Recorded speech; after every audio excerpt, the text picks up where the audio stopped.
Halloween didn't belong to horror for most of the 19th century. It belonged to flirtation, fortune-telling, and a little fairy trouble. The real ghost season was Christmas. Today we're tracing how Halloween crawled out of folk custom, tiptoed through poetry and parlor games, and finally put on the fangs in the 20th century. By the end, you'll see why Robert Burns, not Dracula, is the patron saint of literary Halloween.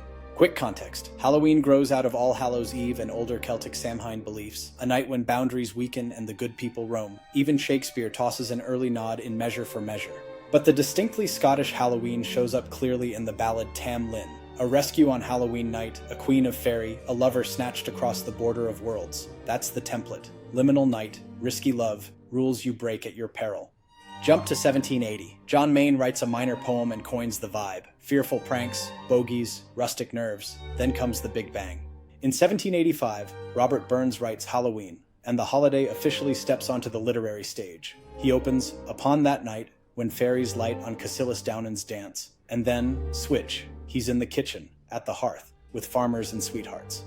Nuts crack in the fire to read romance. Girls yank kale stalks to spy their future husbands. Faces plunge into barrels for apples. It's all laughter, rivalry, and a prickle of superstition. No grim ghouls. The poem is hormones, not headstones. Burns mattered. His poem was reprinted everywhere. Edinburgh, London, America. It didn't just describe the party, it standardized it. Victorian hosts copy the games, artists paint the scenes. Daniel Maclise's Snapapple Night looks like a Burns stanza on canvas. If you picture bobbing for apples by candlelight, you're seeing through Burns's lens. Now here's the twist. When Gothic fiction explodes, Walpole, Radcliffe, the date October 31st barely factors. Haunted castles don't check the calendar.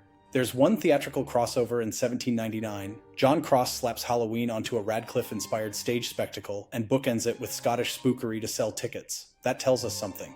Halloween is marketable atmosphere, yet it isn't the core engine of Gothic fiction. Meanwhile, the Victorians keep their ghosts for Christmas. Magazines pump out December chillers. Dickens makes a cottage industry of it. Halloween? In print, it splits in two directions. First, the folkloric. Irish and Scottish collectors print the old lore. Lady Wilde gathers legends of Samhain and November Eve. J.G. Campbell records fairies who snatch the unwary after dark. J.S. Le Fanu gives us the child that went with the fairies. Autumn twilight, holy water, Rowan charms, a child vanishing into the hill. The word Halloween doesn't need to appear. The atmosphere screams it. Second, the parlor. American and British magazines run cheerful Halloween party pieces. Apple spells. Mirror tricks at midnight to glimpse your future spouse. Robert J. Curtis's All Hallow Eve, or The Test of Futurity turns the night into a matchmaking device. The scares are staged, the lights are low,